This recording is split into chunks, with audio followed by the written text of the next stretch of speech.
నా party BJP పార్టీలో నేను ఇంటర్వ్యూ ద్వారా ఏమన్నా బీజేపీ పార్టీలో అనుకున్నా కూడా పర్సనల్ గా చేసుకున్నా ఏదేం లేదు. కానీ బరాబర్ చెప్తున్నా, నాకు రేవంత్ అన్నట్టు అభిమానము. Hydra is back. Last time N convention కూలగొట్టేశారు. ఈసారి జేబేరి కూలగొడతారా లేదా దాని మీద గచ్చిబౌలి కార్పొరేటర్ గంగాధర్ రెడ్డితో కుల్లం. గంగాధర్ రెడ్డి అనే వ్యక్తి పేరుకే ఒక బీజేపీ కార్పొరేటర్, కానీ ఎక్కువ శాతం కాంగ్రెస్ గవర్నమెంట్కి సంబంధించిన పెద్దలతోటి మంచి రిలేషన్స్ సత్సంబంధాలు ఉన్నాయి. బీజేపీ కండువ తీసి పక్కన పెట్టేసి కాంగ్రెస్ కండువ కప్పుకోవచ్చు కదా. మారుతా, తప్పకుండా మారుతా. వ్యక్తిగతంగా ముఖ్యమంత్రి గారు అంటే అప్పటికే అభిమానం, ఇప్పుడు అంతకంటే ఎక్కువ అభిమానంతో ఇప్పుడు నేను ప్రస్తుతం.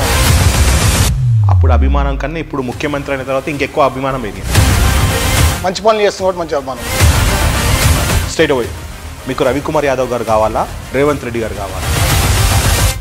ఉన్నదే చెప్తా, ఎందుకంటే మీరు కుల్లం అడుగుతున్నారు, నేను కూడా కుల్లం చెప్తాను. కేవలం రవికుమార్ యాదవ్ గారు ఆ పార్టీలో ఉన్నారు కాబట్టి ఆ కృతజ్ఞత భావంతో మీరు ఇష్టం లేకున్నా కూడా బీజేపీ కండువ కప్పుకొని ఆ పార్టీలో ఉన్నారా? బీజేపీ పార్టీలో ఆర్ యూ రియలీ హ్యాపీ అన్న? ఇబ్బంది పడ్డా, ఉన్న పార్టీ వాళ్ళు ఇబ్బంది పెట్టారు. మా పార్టీలు ఉన్నా కూడా వచ్చారని చెప్తాను నేను. ఒక బీజేపీ కార్పొరేటర్ కాంగ్రెస్ వాదిలా కనబడుతున్నారన్న నాకు. ఇప్పుడు బీజేపీ హైడ్రా మీద తీసుకున్న నిర్ణయం ఏంటిదన్న? నేను పూర్తిగా మద్దతు తెలియజేస్తున్నా. ఇప్పుడు ఏదైతే మనం ఇంటర్వ్యూ చేస్తున్నామో అది కూడా ఎఫ్టీఎల్ పరిధిలో ఉంది కదన్న. మీరు మాట్లాడే వాస్తవాలు అంటారు కానీ మీరు చేసే అన్ని బూతులే కదన్న. మీరు చేసే బూత్ వర్క్ లేనంటే నేను అంటున్నాను. ఇలా కుల్లం రోహిత్ అంటే కుల్లనే చెప్తాడు కాబట్టి నేను ఏంటో నా ఇంట్లో పెట్టుకోవచ్చు, కానీ ఇదే చెరుకు కాడా, ఇదే నా ఆఫీస్ కాడా, ఇదే నా పాత ఇంటికాడ ఎందుకు పెట్టినా అంటే వాస్తవాలు ప్రజలకు తెలవాలని. సరే చూసేద్దామా? తప్పకుండా పోదామా? ఈ మాలాండే కానీ ఎండాకాలం పంట పెట్టుకోవచ్చు, వర్షాకాలం నీళ్ళు వస్తాయి కాబట్టి ఏం చేయలేదు. గతంలో గూగుల్ ఫోటోలు తీస్తే కూడా తెలుస్తాయి. నాది ఎఫ్టీఎల్ బఫర్ జోన్ లేదు. ఒకవేళ గవర్నమెంట్ ఎంక్వైరీ చేసి తీవ్ర ఆపిస్తే బరాబర్ తీస్తాం. ఎలాంటి నిర్మాణం చేయలేదు, ఒకవేళ చేసి ఉంటే బరాబర్ తొలగిస్తాం. ఆయన మా తాత ఉన్న ప్రాపర్టీ బరాబర్ నాకు హక్కుది, మా పాత ఇల్లు ఉండేడా, ఏం పీక్కుంటారో పీక్కోమని చెప్తున్నా. జేబేర్ కూడా మీ పరిధిలోనే ఉంది. దాన్ని పెద్ద తలకెళ్ళని కొట్టే పరిస్థితి ఉందా అన్న కాంగ్రెస్ గవర్నమెంట్లో కానీ హైడ్రా కానీ? ముఖ్యమంత్రి గారికి నాకు తెలిసిన వరకు మై హోమ్ అయినా ఒకటే, జేబేర్ అయినా ఒకటే, ఆరెంజ్ కమిటీ అయినా, మీనాక్షి అన్నా, లేకపోతే ఇంకా పెద్ద సంస్థలు అపర్ణ అయినా ఒకటే. సున్నం చెరువు దగ్గర కెరోసిన్ పోసుకున్నారు, కొంతమంది ఆత్మహత్య చేయడానికి ప్రయత్నం చేస్తున్నారు. పెద్ద తలకాయలదంటే ఈరోజు ఇక్కడ ఈ కన్స్ట్రక్షన్ కాకపోతే ఇంకో కన్స్ట్రక్షన్ చేసుకుంటారు. కానీ వాళ్ళ కామన్ పీపుల్ పరిస్థితి గరీబోళ్ళని కొట్టేటప్పుడు మాత్రం ప్రత్యామ్నాయం చూపెట్టే కొట్టాలనే ఉద్దేశంతో మేము కూడా రిప్రజెంటేషన్ ఇచ్చినాము. మళ్ళీ కూడా చెప్పే ప్రయత్నం చేస్తాం ముఖ్యమంత్రి గారు. అజారుద్దీన్ ఓఏసీ కాలేజ్ కూలుస్తారా లేదా అన్నారు. దాన్ని మొత్తం మర్చిపోయారు, మళ్ళీ కొత్తగా జేబేరు తీసుకొచ్చేసారు. తప్పకుండా గులగొట్టిస్తాం మేము. రేవంత్ రెడ్డి గారి 10 ఎకరాల భూమి గచ్చిబౌలిలో ఉందా లేదా? ఇదే భూమి కోసం మీరు జైలుకి పోలేదన్నా? మీరు కొట్లాడలేదా టీఆర్ఎస్ ప్రభుత్వంతో? కావాలని గత ప్రభుత్వం ఉన్న వ్యక్తులు ఇబ్బంది పెట్టి ఆర్టీఓ కానీ కలెక్టర్ కానీ పదే రేవంత్ అని ఇబ్బంది పెట్టాలనే ఉద్దేశంతో ఆ పని చేసిర్రు. అనేక ఇబ్బందులు పడ్డాం. ఆ విషయంలో జైలు కూడా పోయిన పడ్డ వాస్తవమే అది. రేవంత్ రెడ్డి గారి క్లియర్ టైటిల్ అంటారు. ఎస్, టైటిల్ క్లియర్ అని చెప్తా.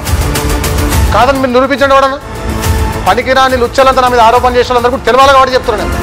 గచ్చిబౌలి బీజేపీ కార్పొరేటర్ కన్నా రేవంత్ రెడ్డి గారి ఫ్యామిలీ మెంబర్గా బాగా మాట్లాడుతున్నాను. బాధ అనిపిస్తలేదన్నా నేను అనవసరంగా కాంగ్రెస్ పార్టీ ఇచ్చిపెట్టి బీజేపీ పార్టీలోకి వచ్చానే అన్న? ఇంత ఆరోపణలు ఎందుకు, ఈ చెరువు బాధలు ఎందుకు, ఇవన్నీ ఎందుకు? ఆ ముఖ్యమంత్రి గారు డైరెక్ట్గా ఉన్నప్పుడు పోయి కండ కాపుకొని ఆ రోజే పోయిన ఉంటే ఈ బాధలు ఎందుకుంటాయి?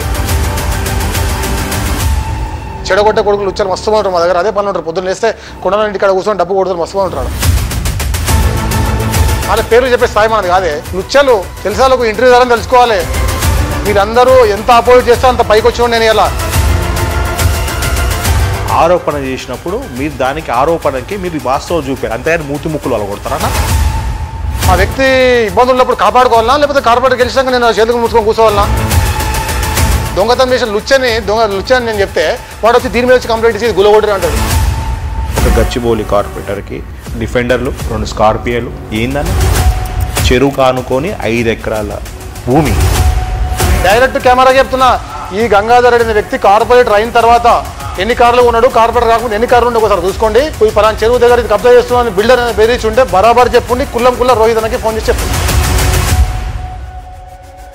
Hydraa is back. కొద్ది గ్యాప్ తీసుకొని హైడ్రా అనేది మళ్ళీ విరుచుకుపడుతుంది. ముఖ్యంగా గచ్చిబౌలి ప్రాంతానికి సంబంధించిన విల్లాల మీద, పెద్ద పెద్ద విల్లాల మీద, జేవేరి మీద చాలా ఫోకస్డ్గా కూలగొట్టే ప్రయత్నాలు జరుగుతున్నాయి. దీంట్లో చాలామంది కామన్ పీపుల్ ఆత్మహత్య చేసే ప్రయత్నాలు జరుగుతున్నాయి. ఇదన్నీ బేస్ చేసుకొని లాస్ట్ టైం ఎన్ కన్వెన్షన్ కూలగొట్టేశారు. ఈసారి సినీ సంబంధించిన జేవేరి కూలగొడతారా లేదా దాని మీద గచ్చిబౌలి కార్పొరేటర్ గంగాధర్ రెడ్డితో కుల్లం కుల్ల. హైడ్రా అనేది మళ్ళీ గ్యాప్ తీసుకొని మళ్ళీ బ్యాక్ వచ్చిందన్న. ఈ హైడ్రా మీద మిమ్మల్ని నేను ఇంటర్వ్యూ చేసుకోవడానికి చాలా కారణాలు ఉన్నాయి. ఈ ఇంటర్వ్యూలో మీరు ఒక బీజేపీ వ్యక్తిలాగా కాకుండా ఒక సగటు, ఒక ప్రజాప్రతినిధిగా, ఒక కామన్ మ్యాన్గా మీరు ఆన్సర్స్ ఇస్తారని నేను ఎక్స్పెక్ట్ చేయవచ్చా? తప్పకుండా. ఉన్నట్టే చెప్తా. ఉన్నట్టు చెప్పాలి.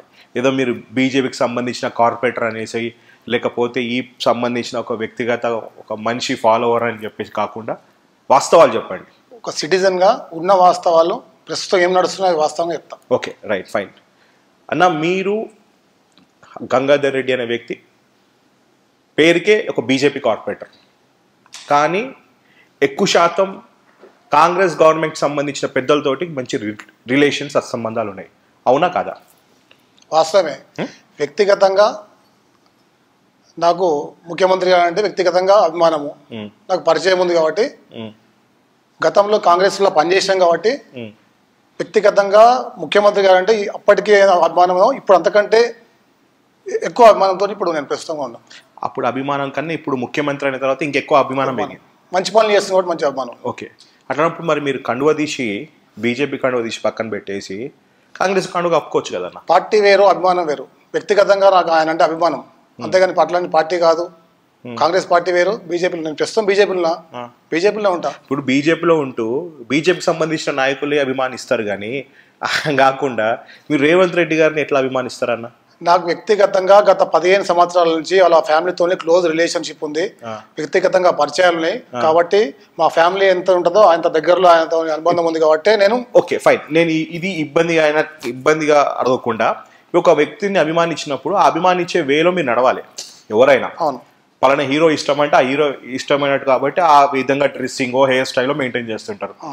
ఒక మీకు రేవంత్ రెడ్డి గారు ఇష్టం ఉన్నప్పుడు ఆయన రూట్లో మీరు పోకుండా, కష్టంలో ఉన్నప్పుడు రేవంత్ రెడ్డి గారు కష్టంలో ఉన్నప్పుడు మీరు ఉన్నారు, ఆయనతో పాటు ఆయనకు సంబంధించిన కేసులు కూడా మీరు వేసుకున్నారు, వాళ్ళ బ్రదర్స్ తో పాటు మీరు కేసులు వేసుకున్నారు. ఇప్పుడు ముఖ్యమంత్రి అయిన తర్వాత మీరెందుకు ఉండలేకపోయినారు?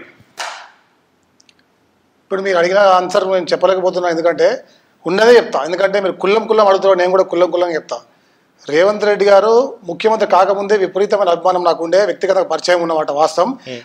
నేను ముఖ్యమంత్రి అంతా మీరు ఎందుకు పోతలేరు అని నాకు అడిగినప్పుడు, నేను ఒక పార్టీలో ఉన్నప్పుడు 5 సంవత్సరాలు నాకు అవకాశం ఉంది, ఒక ప్రజాప్రతినిధిగా ఒక పార్టీలో గెలిచిన కాబట్టి 5 సంవత్సరాలు సంపూర్ణంగా ప్రజల మద్దతుతో గెలిచిన కాబట్టి ఆ పార్టీలో ఉండి సేవా కార్యక్రమాలు చేస్తున్నా.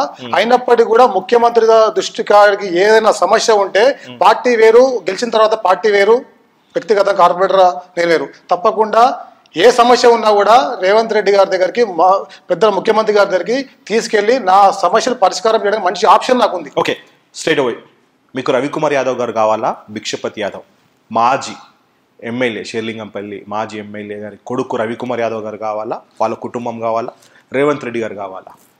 నాకు మొదటి నుంచి నాకు తండ్రిలాగా చూసిన వ్యక్తి భిక్షపతి యాదవ్ గారు, వాళ్ళ కుటుంబం కాబట్టి తప్పకుండా వాళ్ళతోటి ఉంటా. వాళ్ళతో ఎంతైతే బాగా చిన్నప్పటి నుంచి వాళ్ళతోటే ఉంటున్నా, తప్పకుండా వాళ్ళతోటే ఉంటా. దాంతో పాటు ఇటు రేవంత్ అన్న కానీ వాళ్ళ సోదరులు కానీ వ్యక్తిగతంగా గత 20 సంవత్సరాలు పరిచయం కాబట్టి తప్పకుండా వాళ్ళ ఆశీస్సులు నాకు కూడా సంపూర్ణంగా ఉన్నాయి కాబట్టి, వాళ్ళ కష్టాల్లో ఉన్నప్పుడు నేను ఎమ్మడున్నా కాబట్టి ఏ కష్టం ఉన్నా కూడా పార్టీ వేరైనా నా వ్యక్తిగతంగా నన్ను వాళ్ళ దగ్గర నుండి చూసుకుంటారు. చాలా బ్యాలెన్స్గా ఆన్సర్ చేసారు ఉందని చెప్తున్నా. ఇప్పుడు రవికుమార్ యాదవ్ గారు కాంగ్రెస్ పార్టీలోకి వస్తే మీరు వస్తారా? తప్పకుండా వస్తాం. కేవలం రవికుమార్ యాదవ్ గారు ఆ పార్టీలో ఉన్నారు కాబట్టి, మీకు నమ్మి టికెట్ ఇచ్చారు కాబట్టి, ఆ కృతజ్ఞత భావంతో మీరు ఇష్టం లేకుండా కూడా బీజేపీ కండువ కప్పుకొని ఆ పార్టీలో ఉన్నారా? లేకుండా ఎందుకన్నా నేను కార్పొరేటర్ అయింది బీజేపీతోటే ఉన్నా, బీజేపీ పార్టీలో ఉన్నా. కానీ వ్యక్తిగతంగా మా నాయకుడు భిక్షపతి యాదవ్ గారు, రవికుమార్ యాదవ్ గారు ఒక వైపు ఉన్నారు కాబట్టి, చిన్నప్పటి నుంచి ట్రావెల్ చేసిన కాబట్టి వాళ్ళతోటే ఉన్నా. ఆత్మాభిమానం చంపుకొని ఈ పార్టీలో ఉన్నారు. లేదు ఉన్న పార్టీలో ఉన్నా ఆత్మానం నమ్ముకున్నా Okay. కార్పొరేటర్ గెలిచినా కాబట్టి గెలిచిన పబ్లిక్ ఓట్లేసి నన్ను గెలిపించారు కాబట్టి ఓకే వాళ్ళని మోసం చేయలేకుండా ఇప్పుడు భిక్షపతి యాదవ్ గారు కుటుంబము పార్టీ మారిస్తే మీరు మారుతారా? మారుతా, తప్పకుండా మారుతా. ఇది ఆన్ రికార్డ్ చెప్తున్నా. Yes, on record. మీకు వ్యక్తిగతంగా స్వేచ్ఛ కానీ మీకు వ్యక్తిగత నిర్ణయాలు తీసుకునే మెచ్యూరిటీ లెవెల్ మీకు లేదన్నా వాళ్ళు ఏ పార్టీకి వెళ్తే ఆ పార్టీకి వెళ్తారు, వాళ్ళు ఎంఐఎం పార్టీకి వెళ్తారా మీరు కూడా? ఎంఐఎం పార్టీ కాదు, వ్యక్తిగతంగా నా అభిప్రాయం నాకు ఉంటది. కానీ భిక్షపతి గారు యాదవ్ గారు ఏ డిసిషన్ తీసుకున్నా, రవికుమార్ యాదవ్ ఏ డిసిషన్ తీసుకున్నా మనం సంప్రదించకుండా తీసుకోరు కాబట్టి ఆ నమ్మకం సంపూర్ణ మద్దతు నాకు ఉంటది కాబట్టి వాళ్ళ మీద ఫుల్ కాన్ఫిడెన్స్ ఉంది కాబట్టి ఈ మాట మాట్లాడు. మీరు రవికుమార్ యాదవ్ గారు కాంగ్రెస్ పార్టీ ఇడిచిపెట్టారు కాబట్టి మీరు ఇడిచిపెట్టారు. అప్పుడు ఆ రోజున పరిస్థితులు అదే అంతే, వాళ్ళు ఇడిచిపెట్టినారు. సో వాళ్ళ వల్ల మీ అభిమానించే వ్యక్తిలాగానే ఉండిపోయారు. మీరు అభిమాన వేలో మీరు వెళ్ళట్లేదు. నేను వ్యక్తిగతంగా భిక్షపతి గారు శిష్యుని ఫస్ట్ నుంచి, తర్వాత రవికుమార్ గారు నన్ను టికెట్ ఇచ్చి రాజకీయంగా నన్ను ఎదిగేటట్టు చేసిండు. తప్పకుండా వాళ్ళ కుటుంబానికి రుణపడాల్సిన బాధ్యత నా మీద ఉంది. నిజంగా ఈ జనరేషన్లో ఈ పీరియడ్లో ఎథిక్స్ వాల్యూస్ ఉన్నాయంటే నేను మిమ్మల్ని చూస్తున్నా. ఇది నేను వ్యక్తిగతంగా కుల్ల రోహిత్ లాగా కాదు, రోహిత్ లాగా చెప్తున్నాను అన్న. చాలా మంది అధికారం ఎక్కడ ఉంటే అక్కడికి వెళ్తారు. ఇంకా మీకు డైరెక్ట్ రేవంత్ రెడ్డి గారు యాక్సిస్ కాబట్టి ఆ యాక్సిస్లో మీరు మూవ్ ఆన్ అవ్వచ్చు ఎథిక్స్ పక్కన పెట్టి. కానీ ఇంకా నాకు లైఫ్ ఇచ్చింది, పొలిటికల్ కెరియర్ ఇచ్చింది భిక్షపతి యాదవ్ కుటుంబం కాబట్టి ఆ వ్యక్తికి లాయల్గా ఉన్నారు చూసినావన్నా. That is really great to you. BJP పార్టీలో ఆర్ యూ రియలీ హ్యాపీ అన్నా? ప్రస్తుతం హ్యాపీగానే ఉన్నా. నా పార్టీ ఎక్కడైతే వర్క్ చెప్తుందో తప్పకుండా ఆ పార్టీ పరంగా అన్ని వర్క్ చేసుకుంటూ ముందుకు పోతున్నా. గత గవర్నమెంట్లో ఇబ్బందులు పడి కానీ ఈ గవర్నమెంట్లో ఉన్నప్పుడు బాగానే ఉన్నాం. రియలీ హ్యాపీ అన్నా? అంటే మీ బీజేపీ పార్టీలో మీరు హ్యాపీగా ఉన్నారా? ప్రస్తుతం హ్యాపీగానే ఉన్నాం. ప్రస్తుతం హ్యాపీగా ఉన్నా అంటే అంతకుముందు ఇబ్బంది పడ్డారు. ఎవరు ఇబ్బంది పెట్టారు? ఉన్న పార్టీ వాళ్ళు ఇబ్బంది పెట్టారు. ఉన్న పార్టీ వాళ్ళు ఇబ్బంది పెట్టారు. ఇద్దరు పెట్టారు. మరి ఎందుకన్నా ఇబ్బంది పెట్టినా కూడా, అవమానించినా కూడా, మిమ్మల్ని వ్యక్తిగతంగా టార్గెట్ చేసినా కూడా, మీ పార్టీకి సంబంధించిన మువ్వ సత్యనారాయణ గారు అయితే యోగనాథ్ గారు అయింది అందరూ ఏకమై నీకు టార్గెట్ పెట్టినా కూడా ఇంకా ఆత్మాభిమానం చంపుకొని ఈ పార్టీ ఇట్లా కొనసాగుతురన్నా? వ్యక్తిగతంగా 15 సంవత్సరాల నుంచి అధికారం కోల్పోయినాక చాలా కష్టాలు పడి వచ్చి అలవాటు అయిపోయింది నాకు. అంతా కూడా ఇంత కష్టపెట్టినా మనం గట్టిగా ఉండాలని స్టాండర్డ్గా నా ఇమ్మన్న కార్యకర్తలుగా నేను కానీ ఒక మనసాక్షిగా గట్టిగా ఉండాలని నిర్ణయించుకున్నాం. ఎవరు ఏం చేసినా మేము ఇప్పుడు స్టాండర్డ్గా ఉంటాం. అందరు కలిస్తేనే చప్పట్లు, ఎవరు వాళ్ళదైతే మాత్రము ఆ చప్పట్లు కాదు, వేరే అవుతుంది. నేనేమంటున్నానంటే అన్న, మొన్న ఎలక్షన్లో షేర్లింగంపల్లి ఓడిపోవడానికి కారణము మీ ప్రజాప్రతినిధులు బీజేపీకి సంబంధించిన ఇంటర్నల్ ఫైట్ ఏనా? వాస్తవంగా ఒక వేవ్ అనేది కాంగ్రెస్ పార్టీ కొంచెం ఉండే. దాంట్లో భాగంగా జిహెచ్ఎంసీలో మొత్తం కూడా టీఆర్ఎస్ పార్టీ కొంచెం వేవ్ నడుస్తుండే. దాంట్లో భాగంగానే ఈ కాన్స్టిట్యున్సీ పెద్ద కాన్స్టిట్యున్సీ, ఉమ్మడి రాష్ట్రంలో పెద్ద కాన్స్టిట్యున్సీ కాబట్టి ఈ కాన్స్టిట్యూన్సీ సెటిలర్లు ఎక్కువ ఉన్నారు. సో దానివల్ల కొంచెం ఇంపాక్ట్ ఎక్కువైపోయి ఈ సెటిలర్స్ అంతా కూడా కొంతమంది బీజేపీకి అట్లా ఇట్లా కాకుండా ఎక్కడైతే అభివృద్ధి జరిగింది అనుకుంటారో వాళ్ళు ఊహించుకొని టీఆర్ఎస్కి ఎక్కువ ఓట్లు వేయడం జరిగింది. దానివల్ల కొంచెం ఓడిపోయినాం. మీ వ్యక్తిగత ఫైట్ రవికుమార్ యాదవ్కి టికెట్ ఇచ్చినందుకు ఏమి ఇబ్బంది రాలేదు? వాస్తవమే, రవికుమార్ యాదవ్ టికెట్ ఇచ్చినందుకు కావాలని కొంతమంది కంకణం కట్టుకొని రవికుమార్ యాదవ్ అని ఓడగొట్టలో కంకణం కట్టుకొని పనిచేసిన మా బీజేపీలో ఉన్నారు. ఇప్పటికి వాళ్ళదే నడుస్తుంది మన బీజేపీలో. పేరు చెప్పండి. ఉన్నారు నా పేర్లు వ్యక్తిగతంగా. మీరు చాలా హానెస్ట్గా చాలా క్లియర్గా మీరు చెప్తున్నప్పుడు పేర్లు కూడా చెప్పాలి. ఎందుకంటే అన్న తప్పు చేసిన వాడిని తప్పు చేస్తామని చెప్పడానికి మీకు ఆస్కారం ఉంది. బికాస్ కుల్ల ప్లాట్ఫామ్ ద్వారా పార్టీ డ్యామేజ్ అవుతుంటే చూసుకుంటూ కూర్చుంటారన్న. పైదాకా అధిష్టానం తెలియకూడదా, ప్రజలకు తెలియకూడదా? అన్ని గమనిస్తుంటుంది పార్టీ, అన్ని గమనిస్తూనే గమనిస్తూ చూస్తూనే ఉంటుందన్న. చూస్తూ చర్యలు తీసుకోమని చెప్పినాం, కంప్లైంట్ చేసినాం, ఇంతవరకు చర్యలు లేవు. గతంలో పార్టీ మీద అభిమానం ఉంది, నేను ఆర్ఎస్ఎస్ కార్యకర్తని అని చెప్పుకున్న వ్యక్తి 2018లో కంటెక్ట్ చేసిన వ్యక్తి ఇలా అడ్రస్ లేడు, గల్లంత అయిపోయింది అన్న. ఎక్కడ పోయిండు? రవికుమార్ యాదవ్ ఓడగొట్టాలి ఒక లక్ష్యంతో పనిచేసి ఇంట్లో కూర్చొని బిజినెస్ చేసుకుంటుండు. ఇది పద్ధతేనా? గతంలో నీకు ఎమ్మెల్యే ఎలక్షన్లో పనిచేసి ఇక బీజేపీ కార్యకర్తలు పనిచేసి నీకు ఓట్లు వేస్తే ఆ రోజు నీకు వచ్చి 20,000, ఇవాళ మేము 90,000 ఓట్లకు వచ్చినాయి ఇవాళ రవికుమార్ యాదవ్ ఓడితే. కానీ నువ్వు వ్యక్తిగతంగా నీ క్యాడర్ అంతా పెట్టుకొని రవికుమార్ యాదవ్ ఓడగొట్టాలని కంకణం కట్టుకుని ఇలా ఓడగొట్టే ప్రయత్నం చేశారు బీజేపీలో ఉండి. ఇది మంచి బీజేపీలో కంటెక్ట్ చేసిన క్యాండిడేట్ యోగానంద్ గారే దగ్గరుండి ఈయన ఓడగొట్టాలని ప్రయత్నం చేసి ఓడగొట్టించే ప్రయత్నం చేసిన. ఇప్పుడు యోగానంద్ గారికి ఏముందని ఇక్కడ ఇన్ఛార్జ్ ఉందన్న? ప్రస్తుతం ఏం లేదు. ఎమ్మెల్యే ఎలక్షన్లో పని చేయలేదు, ఎంపీ ఎలక్షన్ కూడా పని చేయలేదు. ఆయన ఎక్కడ ఉండో ఎవరికి తెలియదు. సరే, ఇక నేను కాసేపు మీ పర్సనలీ పక్కన పెట్టేసి నాకు అంటే ఇప్పుడు మిమ్మల్ని ఒక డ్యూయల్ యాంగిల్ ఉందన్న. మీరు ఒక కాంగ్రెస్ వాదిగా కనబడుతుర్రు, ఒక బీజేపీ కార్పొరేటర్ కనబడుతురు. ఒక బీజేపీ కార్పొరేటర్ కాంగ్రెస్ వాదిలా కనబడుతురు అన్న. నాకు ఇప్పుడు అట్లా అనుకుంటే ఎట్లా? నేను ప్రస్తుతం బీజేపీలో ఉన్నా, బీజేపీ పార్టీ మీద గెలిచిన, బీజేపీ హైటర్ మీద తీసుకున్న నిర్ణయం ఏంటిదన్న? ఇప్పుడు మీరు గ్రేట్ అని మీ సపోర్ట్లు కొడుతురా, హైడ్రా అనేది వరస్ట్ అని చెప్తున్నారా? వ్యక్తిగతంగా ఈ హైడ్రా ఏదైతే పెట్టిండో ముఖ్యమంత్రి గారు, నేను పర్సనల్గా ఒపీనియన్గా ఆయనకు స్వాగతిస్తున్నా, నేను పూర్తిగా మద్దతు తెలియజేస్తున్నా. మేము గత 10 రోజుల కింద జిహెచ్ఎంసీ కార్పొరేటర్, బీజేపీ కార్పొరేటర్ అందరం కూడా పోయి రంగనాథ్ సార్ గారు కలిసి పూర్తి మద్దతు ప్రకటిస్తున్నామని చెప్పొచ్చినాం. వాస్తవం ఇది అందరికీ తెలిసిన విషయమే. కానీ పెద్ద వాళ్ళు ఎవరైతే కొడుతున్నారో కొట్టండి, కానీ నిజంగా నిజ నిర్ధారణ కమిటీ వేసి ఎక్కడైతే FTL బఫర్ జోన్లు ఉన్నాయో వాస్తవాలు ఉంటే కొట్టండి, ఎస్ పక్కా కొట్టమంటున్నాం. కానీ పేదలు ఎక్కడైతే ఉంటున్నారో వాళ్ళని ప్రత్యామ్నాయం చూపించి మీరు తొలగించండి. ఎందుకంటే గత ప్రభుత్వం చేసిన తప్పుదాలను చాలా మటుకు అక్రమాలు జరిగిన మాట వాస్తవము అని చెప్పి క్లియర్గా చెప్పి ఒక లెటర్ రైడ్లో ఇచ్చి వచ్చినాం ఆయన. ఓకే, ఇప్పుడు మీరు ఏదైతే చెప్పిర్రో మీరు చెప్పే ముందు ఒకసారి మీరు కూడా ఆలోచించండి. ఎందుకంటే ఇప్పుడు ఏదైతే మనం ఇంటర్వ్యూ చేస్తున్నామో అది కూడా FTL పరిధిలో ఉంది కదా అన్న. ఇది అయిపోయిన తర్వాత నేను ఒకసారి కెమెరాలు మీరు పర్మిషన్ ఇస్తే తప్పకుండా కెమెరాలు కూడా తీసుకెళ్తా. అండ్ మీ అనుచరుడు ఏదైతే శేఖర్ అనే వ్యక్తి కూడా పెద్ద చెరువు, దాన్ని ఏమంటారా, సున్నం, చిన్న చెరువు పెద్ద చెరువు, గోపన్పల్లి తాండా, అక్కడ ఉండే లాస్ట్ టైం ఇదే ఇష్యూ మీద మీ బీజేపీ వాళ్ళు మా వాడు తప్పు చేసిండని చెప్పేసి అంటే మీరు మీ పార్టీకి సంబంధించిన వ్యక్తి పైన మువ్వ సత్యనారాయణ మీదనే మీరు అటాక్ చేయడం జరిగింది. మీరు మాట్లాడేదేమో మీరు మాట్లాడే వాస్తవాలు అంటారు కానీ మీరు చేసే అన్ని బూతులే కదా అన్న. మీరు చేసే బూత్ వర్క్ లేనంటే నేను అంటున్నాను అన్న. నేనేమంటున్నా అంటే ఇవాళ నిన్ను ఇలా కుల్లా రోహిత్ అంటే కుల్లనే చెప్తాడు కాబట్టి నేను ఏంటో నా ఇంట్లో పెట్టుకోవచ్చు. కానీ ఇదే చెరుకు కాడా, ఇదే నా ఆఫీస్ కాడా, ఇదే నా పాత ఇంటికాడ ఎందుకు పెట్టినా అంటే వాస్తవాలు ప్రజలకు తెలవాలని పెట్టినా. నేను అదే షాక్, వాస్తవాలు తెలవాలని పెట్టినా. నువ్వు కూడా కెమెరా పెట్టు, చూపెట్టు, నా దగ్గర ఉన్నది నేను క్లియర్ గా చెప్తున్నా. గతంలో కూడా చెప్పినా, మళ్ళీ చెప్తున్నా, ఇది ప్రభుత్వ భూమి కాదు, పట్టా ల్యాండ్. నాకు మొత్తం 5 ఎకరాలు పట్టా ల్యాండ్ ఉండే, 4 ఎకరాలు అమ్మినము, ఎకరా మాత్రం నాకు ఉంది. ఎకరాలో బఫర్ FTL మాత్రం ఉన్నది, కాదని అంటలేదు. కానీ నేను కట్టుకున్నది కానీ ఈ చుట్టుపక్కల ఉన్నది ఏదైతే ఉందో 4,800 గజాల్లో 3,000 గజాలు ఉన్న ఎకరాలనే FTL ఉన్నమాట వాస్తవము. FTL అంటే ఎలాంటి నిర్మాణాలను చేపట్టకూడదు. నిర్మాణాలు చేపడితే గతంలోనే తొలగించరు. ఎన్నో కేసులు గతంలో ఉన్నటువంటి అధికార పార్టీ TRS ఉన్నప్పుడు నన్ను చాలా ఇబ్బందులు గురి చేశారు. ఇక్కడే లోకాయుక్తాల కేసులు వేసిర్రు, HMDలో కేసులు వేసిర్రు, GHMDలో కంప్లైంట్ ఇచ్చారు, రెవెన్యూ డిపార్ట్మెంట్ కలెక్టర్ ఇచ్చారు, జాయింట్ ఇన్స్పెక్షన్ తోటి ఇవన్నీ కూడా చేసిర్రు. ఎస్, మళ్ళా కూడా చెప్తున్నా, ఇక్కడ ఏదైతే నా ఎకరా భూమి ఉందో దీన్ని FTL పరిధిలో 3,000 గజాలు ఉన్నది, దాంట్లో ఉంది. ఎస్ ఉంది, ఎలాంటి నిర్మాణం చేయలేదు. ఒకవేళ చేసి ఉంటే బరాబర్ తొలగిస్తాం. ఇప్పుడు మనం ఉన్నది FTL కాదు, ఇప్పుడు మనం ఉన్నది టెంపరరీ స్ట్రక్చర్ బఫర్ జోన్ లో మాత్రమే ఉన్నది. అది కూడా పూర్తిగా లేదు, మనం ఉన్నది ప్రెసెంట్ బఫర్ జోన్ లో ఉన్నది టెంపరరీ స్ట్రక్చర్. ఒకవేళ బఫర్ జోన్ లో ఉన్నది కూడా తొలగించాలని ఎవరైనా చెప్తే తప్పకుండా ఇమీడియట్ గా స్వచ్ఛందంగా తొలగించే బాధ్యత నా మీద ఉంది, తప్పకుండా తొలగిస్తా.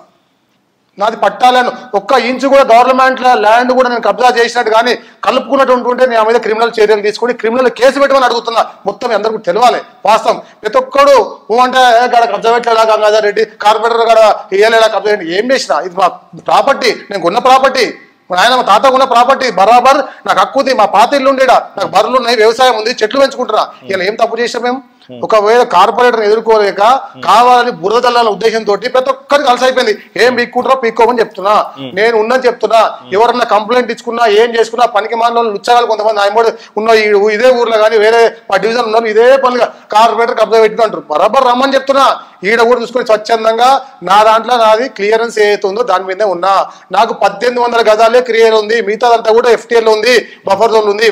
నాకు ఎలాంటి నిర్మాణం చేపట్టలేదు. ఒకవేళ నిర్మాణం ఉంటే తీయడానికి సిద్ధంగా ఉన్నా నోటీస్ ఇస్తే. ఓకే, ఇప్పుడు జేబేరి కూడా లీగల్ నోటీస్ ఇవ్వడం జరిగింది. జేబేరి కూడా మీ పరిధిలోనే ఉంది, మీ లిమిట్స్లోనే ఉంది యాజ్ ఎ కార్పొరేటర్గా. మరి దాన్ని పెద్ద తలకెళ్ళని కొట్టే పరిస్థితి ఉందా అన్న కాంగ్రెస్ గవర్నమెంట్లో కానీ హైడ్రా కానీ?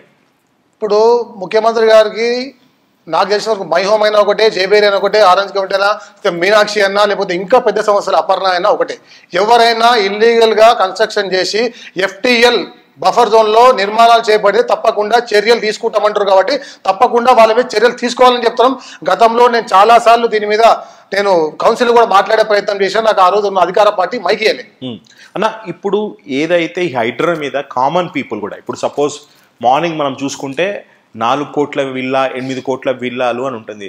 కొన్నోళ్ళ తప్ప, అమ్మినోళ్ళ తప్ప, ఎవరిది తప్ప అంటే ఆ రోజున్న గవర్నమెంట్ తప్పిదాల వల్ల వాళ్ళకి ఎన్ఓసీలు ఎందుకు జారీ చేయాలి?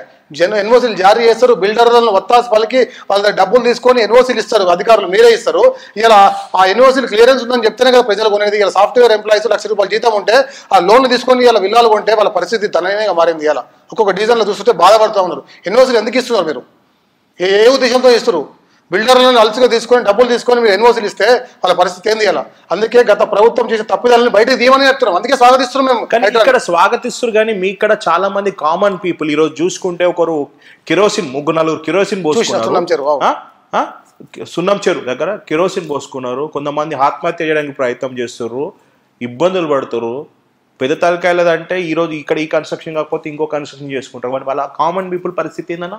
నేను ప్రత్యామ్నాయంగా గరీబోలు ఎవరైనా ఉంటే తప్పకుండా వాళ్ళకు ఆల్టర్నేట్గా ఒక ప్రతి చెరువు మీద ఎంక్వైరీ చేసి ఎంతమంది బఫర్లు ఉన్నారు, ఎంతమంది ఎఫ్టీఎల్ ఉన్నారు, వాళ్ళ స్ట్రక్చర్స్ ఏంది చూసి వాళ్ళకి ప్రత్యేకంగా డబుల్ బెడ్రూమ్ ఇస్తారా లేదా ఇంకో జాగిస్తారా, ఎక్కడో వచ్చి గరీబోలని నాళాల మీద కానీ చెరువు దగ్గర గరీబోలను కొట్టేటప్పుడు మాత్రం ప్రత్యామ్నాయం చూపెట్టే కొట్టాలనే ఉద్దేశంతో మేము కూడా రిప్రజెంటేషన్ ఇచ్చినాము. మళ్ళీ కూడా చెప్పే ప్రయత్నం చేస్తాం ముఖ్యమంత్రి గారు. అన్న మొన్నటి వరకు అజారుద్దీన్ ఓఏసీ కాలేజ్ కూలుస్తారా లేదా అన్నారు, దాన్ని మొత్తం మర్చిపోయారు, మళ్ళీ కొత్తగా జేబేరు తీసుకొచ్చేసారు. 10 రోజులు టైం ఉంది, వాళ్ళకు పిల్లలు ఇబ్బంది పడతారనే ఉద్దేశంతోనే కమిషనర్ గారు మొన్ననే ఇంటర్వ్యూ కూడా ఇవ్వడం జరిగింది. మీరు గమనించాలి, పిల్లలు ఎక్కడ కూడా ఇబ్బంది పడకుండా వాళ్ళకి ఎప్పుడైతే వాళ్ళకి ఎగ్జామ్స్ అయిపోతాయో ఇంకా 6 నెలల సమయం ఉంది, అది అయిపోయిన తర్వాత తప్పకుండా వాళ్ళకి నోటీసులు ఇస్తాం. 80% సొంతంగా వాళ్ళు డెమాలిషన్ చేసుకోవాల్సిందే, లేని పక్షంలో ప్రభుత్వం తగిన చర్యలు తీసుకుంటుందని చెప్పారు. తప్పకుండా అప్పటి వరకు వేచి చూస్తాం, తప్పకుండా గులగొట్టిస్తాం మేము. ఇప్పుడు అక్కడ విద్యార్థుల భవిష్యత్తు కోసం మీరు ఆలోచించారు, కానీ ఇక్కడ కామన్ కూలి పనులు చేసుకొని ఆ పనులు చేసుకొని ఇబ్బందులు, ప్రైవేట్ ఎంప్లాయీస్ ఏదో కష్టం పడి ఒక ఇల్లు కొనుక్కుంటారు. ఇప్పుడు వాళ్ళ పరిస్థితి ఎట్లన్నా? గరీబోల గురించి చెప్తాం, గరీబోలను కొట్టొద్దని చెప్తున్నాం, గరీబోలని ప్రత్యామ్నాయం చూపెట్టమని చెప్తాం. గత ప్రభుత్వంలో అధికారులు బఫర్ జోన్ లో కానీ ఎఫ్టీలో కానీ ఫెన్సింగ్ చేసినప్పుడు ఏం చేశారని అడుగుతాం. మీరేం చేశారన్నా కార్పొరేటర్ గా ఈ అక్రమాలు ఈ దాని మీద మీరెందుకు నా పరిధిలోకి వచ్చిన చెరువులు ప్రతి దాని మీద కంప్లైంట్ ఇచ్చిన, ప్రతి దాని మీద చర్య తీసుకోమని చెప్పిన, ప్రతి దాన్ని నేను గెలిచిన 3 సంవత్సరాల నుంచి భగీరథ చెరువు అక్కడ కబ్జా గురైతుంది అని ఎన్నోసార్లు కంప్లైంట్ ఇస్తే ఈ రోజు వరకు పట్టించుకోవాలి వాళ్ళు అధికారులు. భగీరథం చెరువు మీద మట్టి పోసి రోడ్లు వేసుకున్నారు. మీనాక్షి వాళ్ళు జిహెచ్ఎంసీ రెవెన్యూ డిపార్ట్మెంట్ చేయాల్సిన ఫెన్సింగ్ ని సొంత డబ్బులతో ఆయన వేసుకుంటుంటే అర్థమైంది. ఎవరికి ఒత్తాసు వెళ్తున్నారు అధికారులు? ఏం చెప్పాలి వాళ్ళకు? ఎన్నిసార్లు కంప్లైంట్ చేయాలి వాళ్ళకు? ఆ రోజున ప్రభుత్వం టీఆర్ఎస్ పార్టీ ప్రభుత్వం అధికారులందరూ కూడా చెప్పు చేతుల్లో పెట్టుకొని కేటీఆర్ గారు ఐటీ మినిస్టర్గా ఉండి కూడా ఇలా ఆ చెరువు కాపాడలేకపోయిండు. ఇలా ఎందుకు అక్రమాలు జరిగినాయి? ఇలా వాస్తవాలు బయట పెట్టాలి కదా. నల్లగల్ల చెరువు ఉంది, ఇలా అప్పర్రావు వాళ్ళు విపరీతమైన కబ్జాలు చేసారు, ఎఫ్టీఎల్లో కట్టేసారు. ఎవరు చూస్తాం అన్ని కూడా అన్న? ఇప్పుడు ఒక మాట అన్న, ఇప్పుడు మీరు ఇదే గడ్డ మీద ఇదే గచ్చిబౌలిలో పుట్టిరు, మీ ఫోర్ ఫాదర్కి ఈ నుంచి ఒకప్పటి నుంచి వ్యవసాయం చేసుకున్నారు కాబట్టి ఇక్కడ భూములు హాట్ కేకులు అవ్వడానికి కారణం ఎవరు? ఎందుకంటే ఒకప్పుడు నేను 15 years బ్యాక్ గచ్చిబౌలి అంటే ఉమ్మడి ఆంధ్రప్రదేశ్లో గచ్చిబౌలి అంటే ఊరు చివర ఊరు అవుతారంట. కానీ ఇప్పుడు ఇది న్యూ సిటీ అయిపోయింది. ఒకప్పుడు ఇది ఓల్డ్ సిటీ, ఊరవుతాలు అనుకున్న వాళ్ళు ఇది న్యూ సిటీ అయిపోయింది, సిటీ కాస్త ఓల్డ్ సిటీ అయింది. ఎందుకు ఇక్కడ గచ్చిబౌలి మాదాపూర్కి రెక్కలు వచ్చినాయి? ఎందుకు గజం 10 లక్షలు 15 లక్షలు హాట్ కేక్లా కావడానికి కారణం ఏంది? ఎందుకు ఇక్కడే వ్యక్తులు కబ్జాలు చేస్తారు? ఎందుకు ఇక్కడ హై రైస్లు అపార్ట్మెంట్లు కడుతున్నారు? ఎందుకు ఒకప్పుడు ధనుకులు అంటే బంజాయిల్ జూబ్లీస్ అంటారు, ఇప్పుడు మాదాపూర్ గచ్చిబౌలి అంటారు. ఎందుకు అంటే మీరు ఇక్కడ పుట్టి పెరిగినారు కాబట్టి మీరు చెప్పండి. ఇక్కడ 2000 సంవత్సరం కంటే ముందు 96 అప్పుడు ఎప్పుడైతే హైటెక్ సిటీ కట్టిరో అప్పటి నుంచి ఇక్కడ భూములకు విపరీతమైన విలువ పెరిగింది. దాని తర్వాత ఇక్కడున్న మొత్తం కూడా వ్యవసాయ భూములు ఇవన్నీ కూడా గతంలో మొత్తం కూడా గత 20 సంవత్సరాల కింద మీరు తీసుకుంటే అన్ని కూడా వ్యవసాయ భూములు. అంచనా జూబ్లీహిల్స్ బంజాయిల్స్ తర్వాత హైటెక్ సిటీ ప్రాంతం అంతా కూడా డెవలప్మెంట్ అవుతూ ఉంటే ఇక్కడ ఐటీ ప్రాంతం ఎక్కువైపోయింది. ఐటీ కంపెనీస్ ఎక్కువ రావడం వల్ల ఇక్కడ విపరీతమైన జనం ఇతర రాష్ట్రాల నుంచి ఎన్నో రాష్ట్రాల నుంచి ఇక్కడ వచ్చి వలస ఉంటున్నారు. సో దానివల్ల ప్రతి ఒక్కరు కూడా ఇక్కడ ఉన్న మంచి వాతావరణము, అట్మాస్ఫియర్, ఇన్ఫ్రాస్ట్రక్చర్ బాగుంది కాబట్టి ఇక్కడ ఏరియా మంచిది ఉంటుంది, ఎక్కడ కూడా డ్యామేజ్ జరగదు. ఇక్కడ ఉంటే ఇక్కడ ఫ్యూచర్ ఉంటుంది. హైదరాబాద్ ఒక మంచి ప్లేస్, ఒక మంచి వాతావరణం ఉంది, ఇక్కడ ఐటీ సెక్టర్ బాగుంటుందనే ఉద్దేశంతో ఇక్కడ ఐటీ కంపెనీస్ కూడా వేరే వేరే రాష్ట్రాలకు దేశాలకు పోయేటి కూడా ఇక్కడ కంపెనీలు రావడం జరిగింది. సో దానివల్ల రోజు రోజుకి గజం పెరుగుతూ ఉంది. ఈ 10 సంవత్సరాలు మీరు చూసినట్టయితే విపరీతంగా పెరిగిపోయినాయి రేట్లన్నీ కూడా. గవర్నమెంట్ రేటే ₹1,00,000 గజం అమ్ముతా ఉన్నారు. అంటే ఎంత డెవలప్మెంట్ అయిందో ఆలోచన చేయండి ఒకసారి. మీకెన్ని ఎకరాలు ఉన్నాయన్నా? ఎక్కడ? మీకు ఇక్కడ మా సొంతంగా ఇక్కడ ఉన్నది 5 ఎకరాలు మాత్రమే. 5 ఎకరాలు 4 ఎకరాలు అమ్మేసినాము. ఉన్నది ఎకరం మాత్రమే. ఈ ఎకరం మీద ఇంతమంది కూడా నా మీద ఆరోపణ చేసి ఏడ్స్ వస్తున్నాయి. మీరు ఎన్ని కోట్లకు ఉంటారన్నా ఇక్కడ? వాస్తవం ఓపెన్ చెప్పండి. అంటే ఉన్నదంతా భూమి కానీ భూమి వాల్యూ ఎంత ఉండదన్నా మీరు? ఇక్కడ ఉన్న నిజంగానే క్లియరెన్స్ భూమి ఉంటే 1,50,000 గజం ఉంటుంది. అయితే మొత్తం చూసుకుంటే మాదంతా కూడా FTL ఉంది కదా, FTL పోయింది కదా, ఉన్నదే నా 1,500 గజాలు మిగిలింది అంటున్నా. ఇప్పుడు ఇది FTL లో పోయింది అనేది? నా భూమి అంతా కూడా FTL 3,000 గజాలు పోయింది, నాకు 1,800 గజాలు మాత్రమే మిగిలింది. అది క్లియర్గా ఎవిడెన్స్ అన్ని డిపార్ట్మెంట్ నుంచి నాకు ఎన్ఓసీలు ఉన్నాయి, గతంలోనే అన్ని కొట్లాడినా నేను క్లియర్గా ఉన్నా. నా భూమి విషయంలో ఏ పత్రం చూపెట్టడానికైనా ఎవరి ముందైనా ఆన్ రికార్డ్గా మీ ముందు మాట్లాడగలుగుతున్నా అంటే నాకు అంతా కూడా క్లియర్ ఎన్ఓసీలు ఉన్నాయి. దీనికి ఉన్నది వాస్తవం ఒప్పుకుంటున్నా. ఎన్ని కోట్లకు ఉంటారన్నా యాజ్ ఎ కార్పొరేటర్? ఎన్ని కోట్లకు ఉంటారన్నా? అఫిడవిట్లో చూడన్నా తెలుస్తుంది. నేను అడుగుతున్నా. అఫిడవిట్లో పెడతాం కానీ అఫిడవిట్లోనే నా మీద కేసు వేసారు. మీ భూమి వాల్యూ ఎంత ఉంటుంది అన్న? అంటే మీ తాతలు ముత్తాతలు సంపాదనే అడుగుతున్నా నేను. మీరు అక్రమాలు మీరు కార్పొరేటర్ అయినాక మీరు అక్రమంగా సంపాదించింది నేను అడగట్లేదు. అది నా పర్సనల్ కాదు. అది ఏమంటే చట్టం సేమ్ డైలాగ్, చట్టం తరపంతం చేసుకో. కార్పొరేటర్ గా నేను నిలబడ్డాక అఫిడవిట్ లో చూపించినాకనే ఈయనకు అక్రమాస్తులు ఎక్కువ ఉన్నాయని కూడా కేసు వేయడం జరిగింది. ఒక కార్పొరేటర్ కి లిజన్ అందరూ వినండి. ఒక గచ్చిబౌలి కార్పొరేటర్ కి గంగాధర్ రెడ్డి గారికి 2 జాగ్వర్లు, డిఫెండర్లు, 2 స్కార్పియోలు, ఏందన్నా చెరువు కానుకొని 5 ఎకరాల భూమి, వ్యవసాయ భూమి. అది మీ తాతల భూమిలే, అది FTL భూమి అమ్మేసిన. ఓకే, ఇది ఏందన్నా ఒక కార్పొరేటర్, ఒక సామాన్య కార్పొరేటర్కి డిఫెండర్ ఏంది, జాగ్వర్ ఏంది, స్కార్పియో ఏంది, ఏందన్నా? కార్ల షోక్ ఎక్కువ మనకు. చిన్నప్పటి నుంచి కూడా కార్ల షోక్ ఎక్కువ కాబట్టి కార్లు కొనాలి. చిన్నప్పటి నుంచి ఒక మోజు, ఒక్కొక్కరు మోజు ఉంటుంది, ఒక్కొక్కరు వ్యసనం ఉంటుంది. ఒకరు మంది అవుతారు, ఇంకోటి చేస్తారు. నాకు కార్ల షోక్ ఉంది, కార్లు తేవాలి, నేను ఎక్కువ తిరగాలని ఒక షోక్ అంతే. దాన్ని మీరు కార్లు ఇన్ని గరం ఉన్నాయి, ఇన్ని డబ్బులు సంపాదించారంటే 3 years కార్పొరేటర్గా మీరు ఏమి సంపాదించలేరన్నా? ఎంక్వైరీ చేయాలి కాదన్న. ఎందుకంటే రేపు ఈ ఇంటర్వ్యూ రిలీజ్ అయిన తర్వాత ప్రతి ఒక్కరు చూస్తారు, ముఖ్యంగా గచ్చిబౌలిలు చూస్తారు. ఇక్కడ మా కార్పొరేటర్ ఇక్కడ ఇబ్బంది, నేను డైరెక్ట్ అంటే ఈ ఇంటర్వ్యూలో ఈ కార్పొరేటర్ ఎవరైతే గచ్చిబౌలికి సంబంధించిన గంగాధర్ రెడ్డి గారు బీజేపీ కార్పొరేటర్ మిమ్మల్ని ఎక్కడైనా ఇబ్బంది పెట్టి ఉంటే 3+4 అరే బిల్డింగ్ పర్మిషన్లు, ఇప్పుడు ఈ మధ్య కార్పొరేటర్ సంపాదన అంతా 2nd floor 3rd floor వేస్తే కథమే గుంజేసుడే. ఒక్క జూబ్లీ హిల్స్ కార్పొరేటర్, బంజాయిల్స్ కార్పొరేటర్, నేను పేర్లు చెప్పాను కానీ ఒకప్పుడు మినిమం 100 కోట్లకు ఉంటారట అన్న. ఒక కార్పొరేటర్ మినిమం 100 కోట్లకు ఉంటారట. అట్లాంటిది జూబ్లీ హిల్స్, బంజాయిల్స్ అని అయ్యా గచ్చిబౌలికి కార్పొరేటర్గా మీరు ఉండి మీరు ఎన్ని ఉంటారు? FTA పక్కన పెట్టి మీరు ఎన్ని కోట్లు? నేను అధికార పార్టీలు లేను, ఆఫీసర్లు ఎవరు నా మాట ఇంటోళ్ళు గారు. మొదటిగా చెప్తున్నా, గత ప్రభుత్వంలో 3 సంవత్సరాలు TRS పార్టీ ఉండే, ఉన్న ఎమ్మెల్యేనో వాళ్ళదే నడుస్తుండే. మేము ప్రతిపక్షంలో అధికార పార్టీ వాళ్ళు ఎవరు పనిచేస్తారా? రేవంత్ రెడ్డి గారికి మీకున్న రిలేషన్? నేను ఆయన వచ్చి 8 నెలలు అవుతుంది. గత 3.5 సంవత్సరమే నేను గెలిచి 3 సంవత్సరాలు ప్రతిపక్ష పాత్రనే పోషిస్తున్నా. ఇవాళ కూడా ప్రతిపక్ష పాత్రలో ఉన్నా. నాకు ఏ అధికార సహకరిస్తారు, ఎవరి వసూలు చేయాలి పోయి. ఇవాళ కూడా చెప్తున్నా, ఏ పార్టీల వ్యక్తి అయినా కూడా నేను పలాని నల్లగండ్ల కానీ గీడ కానీ ఏ బిల్డింగ్ డైరెక్ట్ కెమెరా చెప్తున్నా. ఈ గంగాధర్ రెడ్డి వ్యక్తి కార్పొరేటర్ అయిన తర్వాత ఎన్ని కార్లు ఉన్నాడు, కార్పొరేటర్ రాకుండా ఎన్ని కార్లు ఉండే ఒకసారి చూసుకోండి. దాంతో పాటు నేను పలానా దగ్గర ఇన్ని డబ్బులు డిమాండ్ చేసి నేను ఈ బిల్డింగ్ గులగొట్టిస్తానని భయపెట్టించి ఈ పలానా చెరువు దగ్గర కబ్జా చేస్తున్నాను బిల్డర్ బెదిరించి ఉంటే బరాబర్ చెప్పండి. కుల్లం రోహిత్ అన్నకి ఫోన్ చేసి చెప్పండి. మై హోమ్ భుజా, ఈ మై హోమ్ రామేశ్వరం గారు కానీ అప్పన్న కన్స్ట్రక్షన్ ఓనర్ పేరు ఏంటిదన్నా? యశత్ రెడ్డి. ఇంకొక ఇప్పుడు రాజ్ పుష్ప గారు, వెంకటరామరెడ్డి, వీళ్ళందరి పేర్లు ఈ టీఆర్ఎస్ గవర్నమెంట్ బిఫోర్ ఉమ్మడి ఆంధ్రప్రదేశ్లో ఎక్కడ కనపడలేదు. టీఆర్ఎస్లోకి వచ్చేసరికి వీళ్ళ లెవెల్ స్టేచర్ ఎట్లా పెరిగిపోవడానికి కారణమన్నా?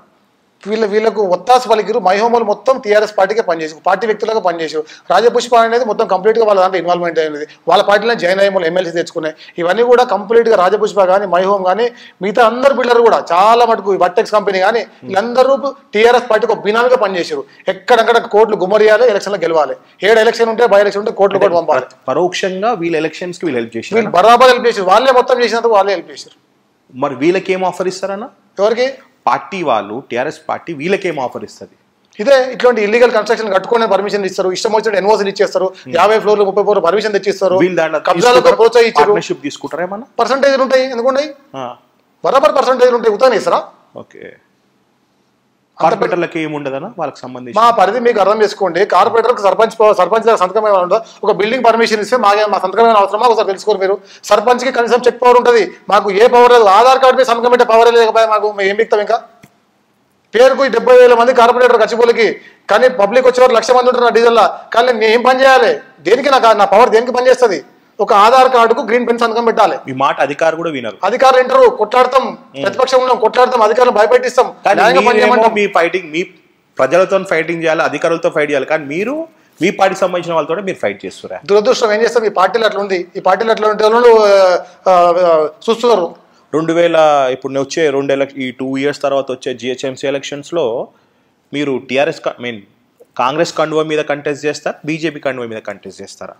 ఇట్లనే మిమ్మల్ని గుణపంతో గుచ్చుతుంటే, రంపంతో కూస్తుంటే, ఇంకా ఆత్మాభిమానం సంపుకొని ఇంకా మా రవ్వన్న ఇంకా మా భిక్షపతి అన్న అనుకుని ఉంటారా? లేకపోతే మిమ్మల్ని ఆదరించే వ్యక్తి అంటే మీకున్న మంచి రిలేషన్ ఉండే ఇదే హైడ్రా లాంటి ఒక గొప్ప ఇన్నోవేటివ్ ఐడియాతో ముందుకెళ్తున్నా, ప్రభుత్వం మీద సానుభూతి ఉన్న మీరు ఆ పార్టీ నుంచి కంటెస్ట్ చేస్తారా?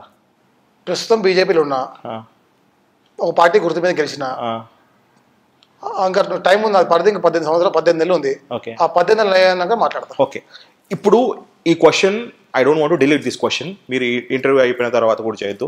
సరే, మనం FTLలోనే పెట్టుకుందాం అన్నారు, FTLలోనే మనం ఇంటర్వ్యూ చేస్తున్నాం. FTL కాదు ఇది, మళ్ళీ చెప్తున్నా, బయటికి వినిపించేది FTL.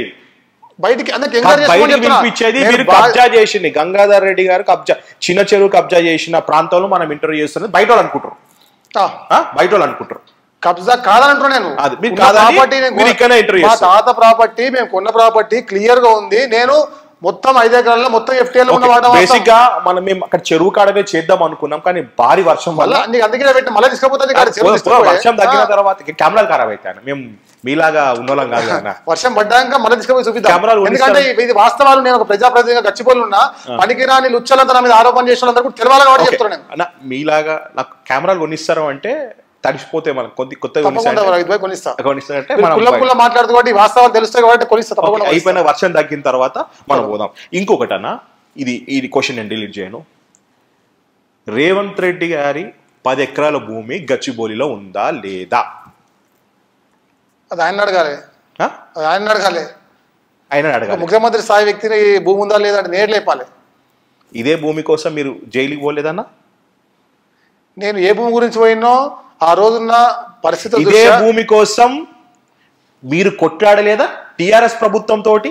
కొట్లాడినాం. As a Congress person గా కొట్లాడినాం. కాంగ్రెస్ పర్సన్ గా కాదు, వ్యక్తిగతంగా నేను వాళ్ళతో కలిసి ఉన్నా కాబట్టి ఆ భూమిని, పట్టా భూమి వాళ్ళకు ఉన్నది. ముఖ్యమంత్రి గారు 2006లో 35 గుంటలు పట్టా భూమి అని మీరు అంటుంటే, మళ్ళీ గత ప్రభుత్వం 2018 ఎలక్షన్స్ ముందు అది అక్రమ కట్టడము, అది ఏమంటారు దాన్ని, సారీ కబ్జా ల్యాండ్, రైట్? చెరువు ఆనుకొని ఉంది అన్నది నిరూపించిరా? చెరువు ఆనుకొని ఉంది నిరూపించిరా? చెరువు ఆనుకొని ఉంది అన్నది చెరువు ఆనుకొని ఉంది. ఆ 10 ఎకరాలకి రేవంత్ రెడ్డి గారి భూమికి ఏమో ఒక న్యాయము, పేదలకి కన్స్ట్రక్షన్ చేసిండా, వాళ్ళు కట్టిరా చూపెట్టమని చెప్పి అలా కావాలని గత ప్రభుత్వం ఉన్న వ్యక్తులు ఇబ్బంది పెట్టి ఆర్టీఓ కానీ కలెక్టర్ కానీ పదే రేవంత్ అని ఇబ్బంది పెట్టాలనే ఉద్దేశంతో ఆ పని చేసిర్రు. కావాలని ఇబ్బంది పెట్టిన మాట వాస్తవం కదా, అనేక ఇబ్బందులు పడ్డం, ఆ విషయంలో జైలు కూడా పోయిన మాట వాస్తవమే. అది రేవంత్ రెడ్డి గారి 10 ఎకరాల ల్యాండ్ కోసం మీరు జైలు పోయినారు. వాస్తవమే అంటున్నా. మరి అప్పుడు అధికారులు ఎందుకు దాన్ని అక్రమ క్లియర్ టైటిల్, ఆయన ఎటువంటి గవర్నమెంట్ ల్యాండ్ కాదు, పట్టా ల్యాండ్ కొన్నాడు. ఆయనకు ఉన్నది 35 గుంటల భూమి, 2006లో కొన్నాడు. ఆయన పట్టా ల్యాండ్ అది. ఆయన ఉత్తర ముఖ్యమంత్రి గారిని ఇవాళ బదలాం చేయడం కంటే కూడా ఆ రోజున ప్రభుత్వం ఏం మిగిరాలు, ఆ రోజు గవర్నమెంట్ వాళ్ళని ఏం మిగిలి మరి ఆయన ఏపు ఆ రోజు ఇదే కలెక్టర్ గారు కానీ ఆర్డీఓ కానీ ఎంఆర్ఓ కానీ ఇన్స్పెక్షన్ చేసేది పట్టా ల్యాండ్ గవర్నమెంట్ అది తెలియదా? FTL బఫర్ తెలియదా? ఇవన్న కన్స్ట్రక్షన్ చేసింది ఆయన. కావాలని వ్యక్తిగతంగా ఆరోపణలు చేసి 2018లో కొడంగల్ ఆయన అరెస్ట్ చేసినప్పుడు ఈరోజు గొడవడతారు. ఇట్లా కావాలని వేరే వ్యక్తులు వచ్చి టీఆర్ఎస్ పార్టీకి సంబంధించిన ఎమ్మెల్యేలు వచ్చి ఇక్కడ కబ్జా చేయాలనే ఉద్దేశంతో, కావాలని బద్నాం చేయాలి, రేవంత్ రెడ్డి గారు ఎక్కడ ఎదుగుతారో అనే ఉద్దేశంతో కావాలని బద్నాం చేశారు తప్పితే, ఇలా బద్నాం చేసినాక ఏమైంది? గత 10 సంవత్సరాల నుంచి ఆయన ఏం చేశారు అంటున్నా. వ్యక్తిగతంగా ల్యాండ్ మన రికార్డ్ మార్చిండా? 54 నుంచి మా ఊరిలో భూమి అది, ఇలా పట్టాలంటే అట్లనే ఉంది. భూమి అయితే మారదా? ఇలా కూడా ఎంక్వైరీ చేసుకోండి. ఎంక్వైరీ ఏమని చెప్పండి. క్లియర్ లేకపోతే నేను లోకల్ కార్పొరేటర్గా నేను చెప్తాను. మీరు ఏం చెప్పాను? నేనే బీజేపీ అపోజిషన్ కార్పొరేటర్గా నేనే ఉన్నాడా? నేను చెప్తా. రేవంత్ రెడ్డి గారు క్లియర్ టైటిల్ అంటారు. ఎస్, టైటిల్ క్లియర్ అని చెప్తా. కాదని మీరు నిరూపించండి. వాడను పార్టీలు వేరే, వ్యక్తి వేరే. వ్యక్తిగా నేను పర్సనల్గా వాళ్ళకి అభిమానంగా వ్యక్తి ఉండండి, పర్సనల్గా వాళ్ళ తమ్ముళ్ళతో రిలేషన్ ఉంది నాకు, తప్పకుండా వాళ్ళతోటే ఉంటాం. రేవంత్ రెడ్డి గారు తమ్ముళ్ళతోటి? ఎస్. కొండలన్నా, తిరుపతి అన్నా, అందరూ హోల్ ఫ్యామిలీ లాయల్టీ ఉంటాం. ఎందుకంటే అధికారం ఉన్నప్పుడు మేము పోయి వాళ్ళది మాట్లాడడం, అధికారం లేనప్పుడు వాళ్ళతో ఉంటాం, తప్పకుండా వాళ్ళతో ఉంటాం. కరెక్ట్. కానీ మీరు ఆ ప్రాపర్టీ కోసం అప్పుడు అక్రమ కట్టడం అని చెప్పేసి, అక్రమ భూ కబ్జా అని చెప్పేసి అన్న దాని మీద మీరు వ్యక్తిగతంగా మీరు జైలు పోవడం జరిగింది, జైలుగా అబ్స్కాండ్ అవ్వడం జరిగింది. మా వాళ్ళు 18 మంది జైలు పోయి రాయాలి. తర్వాత ప్రభుత్వం ఇబ్బంది పెట్టారు కదా, తర్వాత కోర్టు తీర్పిచ్చింది అన్నది, కోర్టు తీర్పిచ్చింది, కోర్టు కొట్టేశారు. ఇవన్నీ ఏం లేవు, క్లియర్ గా ఉందని చెప్పేసి క్లియర్ గా క్లియర్ టైటిల్ రేవంత్ రెడ్డి గారు క్లియర్ టైటిల్ పట్టా భూమి ఇయ్యాల కూడా చెప్తున్నా, మళ్ళీ ఆన్ రికార్డ్ చెప్తున్నా నేను. ఏం కట్టడం లేదా, ఏం కట్టడం లేదు. ప్రస్తుతం పొలం వేసుకున్నది, అది భూములు కొనొద్దా, రాజకీయ నాయకులు కొనొద్దా? ఆయన ఇవాళ ముఖ్యమంత్రి అంతకంటే ముందు కాలేదు ఆయన, అది అంతకుముందు కొన్న ప్రాపర్టీ, అంతకుముందు కొన్న ప్రాపర్టీ అది క్లియర్ గా ఉన్నది. 2006లో ఉన్నారు, 2006లో 35 గుంటలు ఉన్నాడు ఆయన, ఇప్పుడు కాదు. అది అఫిడవిట్లు కూడా పెట్టినది ఇవాళ. ఎవరికి 2006 కంటే ముందు టీఆర్ఎస్ పార్టీ అధికారం ఉండేనా? లేదా 2014 వస్తే ఆయనకి ఏం తెలుస్తుంది? కావాలని ఇంత హైలైట్ కూడా లేకుండా, ప్లేస్ కూడా హైలైట్ లేకుండే. అవును. కానీ మొన్న రీసెంట్ గా ఉన్నది భూమి, అది క్లియర్ టైటిల్ తోటే ఉన్నాడు ఆయన. ఎమ్మెల్యే ఎమ్మెల్సీ అంత ఉన్నాగానే ఉన్నాడు. అది క్లియర్ ప్రాపర్టీ. ఆయన సంబంధం లేదు. ఒకవేళ రేవంత్ రెడ్డి గారు, ఎందుకంటే మొన్న రేవంత్ రెడ్డి గారు తమ్ముడి ప్రాపర్టీ ఏదైతే విల్లా ఉందో అది FTL బరిలో ఉందని చెప్పేసి కూల్చేయడానికి కూడా రెడీ అయిపోయింది. క్లియర్ చెప్పారు, మాది FTL ఉంటే కొట్టమంటే ఆయన అన్నాడు. నేను కూడా అదే అంటున్నా, ఉంటే తీసామని చెప్తున్నాం. ఓపెన్ కొట్టేస్తారా తిరుపతి రెడ్డి గారు ఇల్లు? ఆయన అడగాలి, మీకు క్లోజ్, ఆయన అడగాలి, మీకు క్లోజ్ ఓపెన్ స్టేట్మెంట్ ఇచ్చి. ఒకవేళ నాకు నేను కొన్నప్పుడు క్లియర్ గా ఉంది, ఇప్పుడు FTL వస్తా అంటారు, అందరికి వచ్చినట్టు నాకు కూడా చేయండి అంటారు.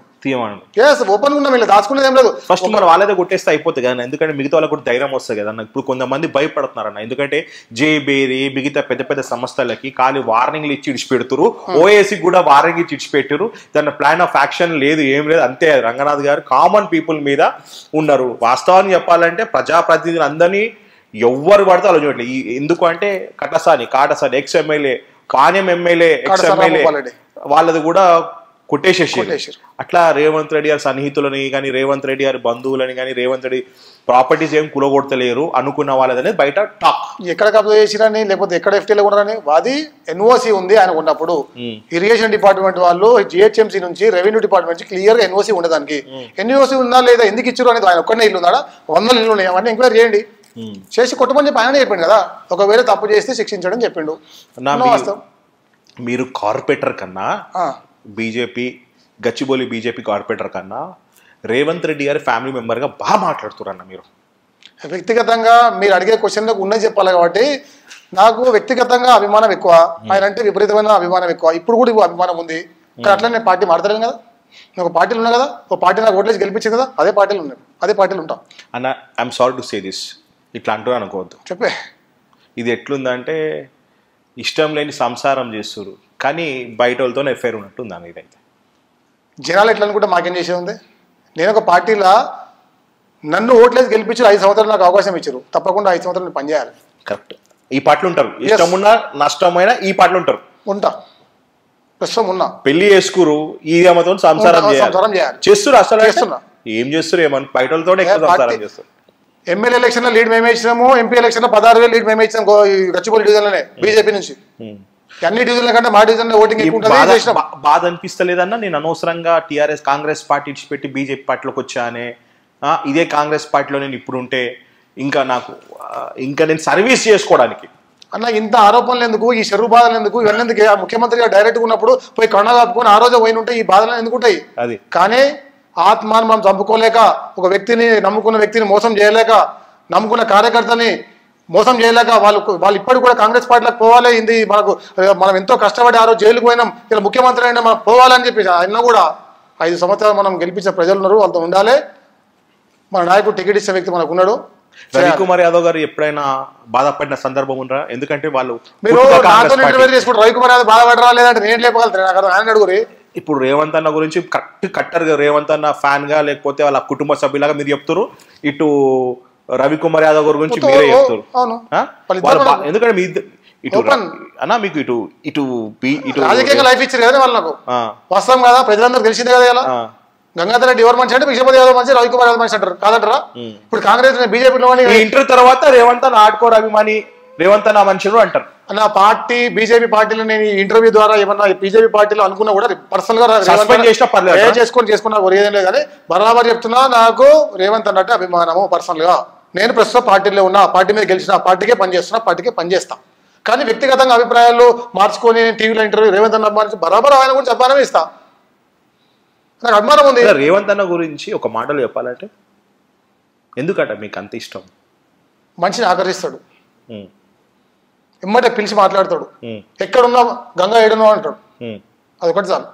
ముఖ్యమంత్రి కానప్పుడు పిలిచిండు, పిసిసి అధ్యక్షుడు అయినా పిలిచిండు, ఇలా ముఖ్యమంత్రి అయినా కూడా నాకు ఒక్కటే మాటలకు నా డిజైన్కి నిధులు అంటే నాకు ఊరికి అడిగిన ఒక్కటే ఫోన్ కాల్ 2 కోట్లు మొన్న ఉట్టిగా ఆయన స్థాయికి 2 కోట్లు కాదు ఉట్టిగా అడిగిన నేను, ఇచ్చిపోయాను మొన్న డెవలప్మెంట్కి. ఇంకా కూడా గచ్చిబౌలి డివిజన్లో నేను ఏ పార్టీ అయినా ఉండని డెవలప్మెంట్ విషయంలో పూర్తిగా సహకరించుకుని అధికారులకు ఆదేశించడు, ఇలా అధికారులు అదే పనిచేస్తారు. అధికారులు చెప్పేసి ఏ పార్టీలు ఉన్నా గంగకు సపోర్ట్ చేయండి, ఏ పార్టీలు ఉన్నా పబ్లిక్ విషయంలో గంగాధర్ రెడ్డి సపోర్ట్ చేయమని చెప్పాడు. ఓకే, మనం కూడా పబ్లిక్ విషయంలో మాట్లాడుతున్నాం. కొండలన్న గురించి ఒక మాట చెప్పాలంటే బ్రదర్ రేవంత్ రెడ్డి బ్రదరా మీకు బ్రదరా? నాకు కూడా బ్రదర్ ఆయన. రేవంత్ రెడ్డి కొండలన్న ఎంత బ్రదరో నాకు కూడా కొండలంటే విపరీత అభిమానం కాబట్టి ఆయన బ్రదర్ లాగా చూసుకుంటాను. ఓ తమ్ముడు లాగా కష్టాల్లో ఉన్నప్పుడు నాతో ఉన్నాడు తమ్ముడు, వాడిని కాపాడుకోవాలనే ఉద్దేశం ఆయనకు ఉందని నేను అనుకుంటున్నా. ఏమనుకుంటా నాకేం చేసేవాడిని కొండలన్నాక అంతే. ఫైనల్ గా ఎవరు ఏమెక్కిచ్చినా ఇంకోటి ఎక్కిచ్చినా వాడు ఆ పార్టీలో మనం సపోర్ట్ చేయకన్నా ఏదైనా ఎవరు కొరుకుతుంటారు. అయినా కూడా మనసాక్షికి ఆయనకు తెలుసు, నాకు తెలుసు ఏందనేది. ఎవరికో పనికిరాని వ్యక్తులకు సమాధానం చెప్పే అవసరం లేదు. చెడగొట్టే కొడుకులు వచ్చారు మస్తు ఉంటారు, మా దగ్గర అదే పనులు ఉంటారు. పొద్దున్న లేస్తే కొండలంటి ఇక్కడ కూర్చొని డబ్బు కొడుతారు, మస్తు ఉంటాడు. మీ గురించా? కానీ ఆయన ఎవరైనా చెప్పినా ఇట్లా పట్టించుకో. ఎవరన్నా మీ కంటెస్టెడ్ ఎమ్మెల్యే తెలియదు, చెప్పండి. వాళ్ళ పేర్లు చెప్పే స్థాయి మనది కాదే. లుచ్చలు తెలుసా, ఇంటర్వ్యూ ద్వారా తెలుసుకోవాలి. వీళ్ళందరూ ఎంత అపోజిట్ చేస్తే అంత పైకి వచ్చి నేను ఇలా ఎంత అడ్డంకులు సృష్టించి మీరు అధికార పార్టీని అడ్డం పెట్టుకొని ఆ రోజు టీఆర్ఎస్లో ఉన్నప్పుడు ఎంత ఇబ్బంది పెట్టారో ఇలా నేను ఇలా ఏ స్థాయిలో మీ పరిస్థితి ఏమైనా ఒక ఆలోచన చేసుకోండి. ఇప్పుడు నెక్స్ట్ ఎమ్మెల్యే కంటెస్ట్ చేస్తారన్నా కాంగ్రెస్ పార్టీ నుంచి ఎవరన్నా? మీరు అంటే నేను ప్రస్తుతం కార్పొరేటర్ ఉన్నా, సంతోషంగా ఉన్నా, హ్యాపీగా ఉన్నా, పబ్లిక్ సేవ చేస్తే అవకాశం ఇస్తే అది రేవంత్ రెడ్డి గారు నాకు సంబంధం లేదు. ఒకవేళ అవకాశం, ఎందుకంటే గంగాధర్ రెడ్డి అనే వ్యక్తి ప్రజా ఆదరణ పొందిన వ్యక్తి, ఫినాన్షియల్ చాలా స్ట్రాంగ్ ఉన్న వ్యక్తి. నేను చెప్పిన స్ట్రాంగ్ అని చెప్పి మీకు చెప్పడే ఎందుకన్నా మీ ప్రాపర్టీ చూస్తాయి అయిపోయినాక నేను కవర్ చేస్తా కదా. స్థానికుడు, ధనికుడు, అభిమానం, ప్రజల అభిమానం చేరుకున్న వ్యక్తి అండ్ ముఖ్యంగా రేవంత్ రెడ్డి గారి కుటుంబానికి ఇంకా అత్యంత సన్నిహితుడు. బీజేపీ ప్రతిసారి రేవంత్ రెడ్డి అని అసలు నాకు బీజేపీ అని ఏ యాంగిల్ కూడా మీరు నాకు బీజేపీ వ్యక్తిలా కనపట్లేదన్న. బీజేపీలో గెలిచిందే, బీజేపీలో ఏడో వచ్చినా బీజేపీ పార్టీ మిమ్మల్ని పొమ్మనకుండా పొగ పెడుతున్నారు, అది మీకు కూడా తెలుసు. మీరే చెప్పినారు లుచ్చనా కొడుకులు అంటున్నారు, లంగనా కొడుకులు అంటారు. ఇదే వాళ్ళని నేను బీజేపీ నన్ను ఇబ్బంది పెట్టిన వ్యక్తుల గురించి వాళ్ళు మీ పార్టీలో ఉన్నారు కదా, మా పార్టీలో ఉన్న వాళ్ళు లుచ్చరని చెప్తాను నేను. వ్యక్తిగత ఇప్పుడు వ్యక్తిగతం వేరే, పార్టీ వేరే. పార్టీ పక్క పెట్టి వ్యక్తిగతంగా ఇప్పుడు నా ప్రాపర్టీ ఉంది, నా ప్రాపర్టీ క్లియరా కాదా నువ్వు డిసైడ్ చేయడానికి రెవెన్యూ డిపార్ట్మెంట్ చేస్తుంది, కలెక్టర్ చేస్తాడు, జిహెచ్ఎంసీ చేస్తుంది. అధికార ఉత్తరానే పేపర్లలో డాగులేసాడు లేకపోతే మీరు అది ఉంది ఇది కప్పినట్టు అయిపోతుందా? ఆరోపణ చేసినప్పుడు నిజం చూపెట్టు. ఆరోపణ చేసినప్పుడు మీరు దానికి ఆరోపణకి మీరు వాస్తవం చూపారు, అంతేగాని మూతి ముక్కులు వలగొడతారా? మేము వలగొట్టినామా? మువ్వ సట్టారా కానీ మూతి ముక్కు వలగొట్టలేదన్నా. నా అనుచరుడు ఎవరైతే శేఖర్ అనే వ్యక్తి ఉన్నాడో ఆ రోజు నా గురించి జైలుకు పోయిన వ్యక్తి, గతంలో నేను కార్పొరేటర్ రాకముందు ఆ వ్యక్తి ఇబ్బందులు ఉన్నప్పుడు కాపాడుకోవాలన్నా లేకపోతే కార్పొరేటర్ గెలిచాక నేను చేతులు ముట్టుకొని కూర్చోవాలన్నా? ఇదే నా పని. నా పదవి పోయినా పర్వాలేదు, నా పదవి పోయినా పర్వాలేదు, కానీ నా కార్యకర్తను కాపాడుకుంటారు. కాదు, మీ అనుచరుడు తప్పు చేస్తే కూడా సపోర్ట్ చేస్తారా? 100% తప్పు చేసినా నేను సపోర్ట్ ఎందుకు చేస్తా అంటే, మర్డర్ చేయలే, ఇల్లు కట్టుకున్నాడు. ఎఫ్టీఎల్ కాదు, బఫర్ జోన్ కాదు, అది ఎఫ్టీఎల్ ఇల్లు కట్టుకుంటూ ఎంక్వైరీ లేకుండా పేపర్లలో ఆంధ్రప్రభ పేపర్లో, ఆంధ్రజ్యోతి పేపర్లో డాగులేసి డాగులకు భయపడి అలా పార్టీ నిర్ణయం తీసుకుంటా. నేను ఒక కార్పొరేటర్ గెలిచినా, ఒక్కడనే గెలిచినా మీకు కొంచెమన్నా అది లేదా? ఇక్కడికి వచ్చేటప్పుడు కనీసం సమాచారం ఇచ్చే హక్కు లేదా మీకు? వచ్చినప్పుడు నా ఊరికి వస్తారు, నా దగ్గరికి వస్తున్నారు, చెప్పరా? ఈ పద్ధతేనా? అది అడిగితే తప్ప. ఏదైనా కూడా న్యాయమున్న కార్యకర్తలు కాపాడుకునే బాధ్యత నాది ఉంటుంది. ఆ తప్పు చేయను, ఇంకోటి చేయను, బరాబర్ కాపాడుకుంటా. ఎవరు ఏమనుకున్నా పర్లేదు, ఏ మీకున్నా సస్పెండ్ చేసినా పర్లేదు. ఓకే, ఫైనల్గా హైడ్రా మీకు ఫుల్ మద్దతు మీరు అన్నారు కాబట్టి, మద్దతు ఇస్తారు కాబట్టి, ఈ హైడ్రా అనేది మై హోమ్ భుజ, ఈ అపర్ణ వీళ్ళు ఎప్పుడు కట్టుకోలేదన్నా? అంటే చెరువు పరిధిలో కానీ కట్టలేదా వీళ్ళు? ఈ కట్టడాలన్నీ కూడా ఇరిగేషన్ డిపార్ట్మెంట్ రోజు ప్రతి చెరువు మీద ఎంక్వైరీ జరుగుతుంది. ఎంక్వైరీ చేయమని చెప్తున్నాము. ఎంక్వైరీ చేసి గతంలో ఉన్న ఎఫ్టీఎల్ లైన్స్ ఎక్కడ ఉన్నాయి, బఫర్ జోన్ ఎక్కడ ఉన్నాయి, అవన్నీ కూడా వెలికి తీసి ఎక్కడైతే నిర్మాణాలు చేపడతారో వాళ్ళందరికీ నోటీసులు ఇవ్వండి, ఈ మంత్కి డెమాలిషన్ చేయండి. ఇదే దాని మీద మీరు 59 జీవో మీద మనం ఫైట్ చేసినారు. దాని గురించి మరి ఎందుకు మీరు రిప్రజెంట్ చేయట్లేదు? నేను అసలు 59 జీవో మీద ఏం జరిగిందని దాని గురించి గత ప్రభుత్వం మీ మీద కేసులు వేయడానికి కారణం ఏంటి చెప్పండి. నేను నా మీద కేసు కాదు, 59 జీవోకి సంబంధించి 6 ఎకరాల భూమి నానక్రామ్గూడలో సర్వే నెంబర్ 49 ఉంది. ఆ భూమిలో ప్రభుత్వము ఒక వారం లోపల దిగిపోతుందనే వారం రోజుల ముందు రాత్రి అక్కడ ఉన్న కలెక్టర్ కానీ ఇక్కడ ఎంఆర్ఓ కానీ వీరందరూ కూడా కుమ్మక్కైపోయి ఏ పార్టీ అయినా TRS party election last year మొన్న ఎమ్మెల్యే ఎలక్షన్ బిఫోర్ 8 నెలల కింద వాళ్ళు అక్టోబర్ నవంబర్ అక్కడ 59 జీవో అంటే అర్థమైంది, మీరు గవర్నమెంట్ ల్యాండ్ అయితే అక్కడ నివాసం ఉంటే 80% స్ట్రక్చర్ ఉండాలి, కరెంట్ బిల్ ఉండాలి, వాటర్ బిల్ ఉంటే అన్ని కన్సిడర్ చేసుకొని గూగుల్ మ్యాప్ ద్వారా ఫోటోలు తీసి కొన్ని సంవత్సరాల నుంచి నివసిస్తుంటే వాళ్ళకు రెగ్యులేట్ చేయాలి. 58 జీవో అంటే పట్టా ఇవ్వాలి, ఫ్రీ పట్టా, అమ్ముకోవడానికి ఉండదు అది. కానీ ఎక్కడ ఎలాంటి నిర్మాణం లేకుండా ప్లెయిన్ ల్యాండ్ కి రాత్రి మీరు 59 జీవో సైన్ చేసేసి వాళ్ళకి ఫీజు పంపించేసి కంపెనీ వాళ్ళు ఒక సంస్థ కంపెనీ వాళ్ళు రైతుకి ఇస్తారు, రైతు వాళ్ళకి డబ్బులు కొడతారు, మళ్ళీ అదే రైతు మీద రీషేరింగ్ చేస్తారు, అదే రైతు 2 రోజులకు మళ్ళీ కంపెనీకి చేస్తారు. ఇదేమన్నా ఇవాళ ఒక్కో ఎకరా 100 కోట్లు ఉంటుంది. 6 ఎకరాలు వాళ్ళ 600 కోట్ల ప్రాపర్టీ, అది 600 కోట్ల ప్రాపర్టీ. మళ్ళీ గౌల్ దొడ్ల కాడ ఒక 3 ఎకరాలు.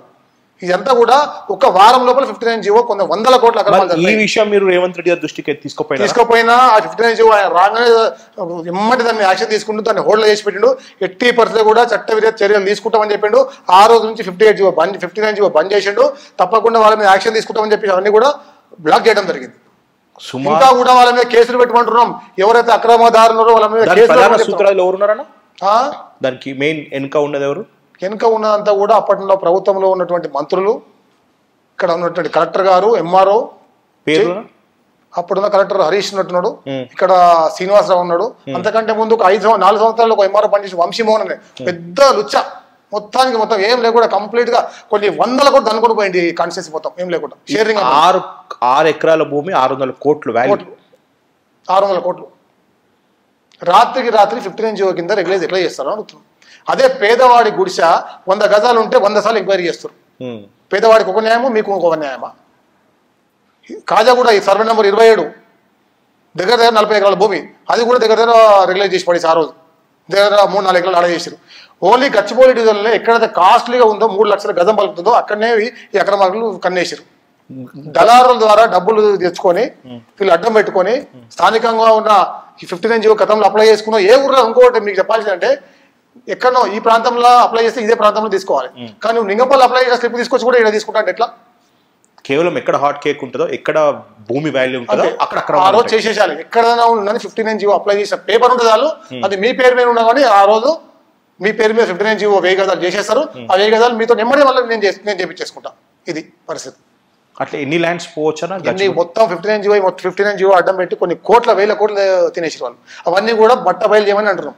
సీఎం గారు చెప్తున్నాం. హైడ్రాలకు ఇంకో పాలసీ రావాలి, ఇంకో పాలసీ తెస్తా అంటారు. మనకి దాని మీద పూర్తి ఎంక్వైరీ జరుగుతుంది. అవన్నీ కూడా సీఎం గారి దృష్టికి ఇచ్చినాము. మా ఎమ్మెల్యే గారు నేను పోయి ఆడ ధర్నా చేసినాము, చెప్పినందుకు ఆ రోజు ధర్నా చేయమని 2000 మొన్న జనవరిలో నేను ధర్నా చేస్తే దాని తెల్లారి దాని మీద ఆరోపణ చేసిన వ్యక్తి ఎవడైతే దొంగ పని చేసిండో వాడు దొంగ కొద్ది మంచివాడు అంటారా? దొంగతనం చేసిన లుచ్చని నేను చెప్తే వాడు వచ్చి దీని మీద వచ్చి కంప్లైంట్ చేసి గులగొట్టరు అంటాడు. నువ్వు చేసింది మంచి పనా? నువ్వు దొంగతనం చేసేవి, అన్ని పనులు చేసి నువ్వు నీ అన్ని పేర్లు పెట్టుకొని అమ్ముకుంటే ఇవాళ నా మీద నాది పట్టాలని బరాబర్ ఆరోపణ చేస్తున్నారు.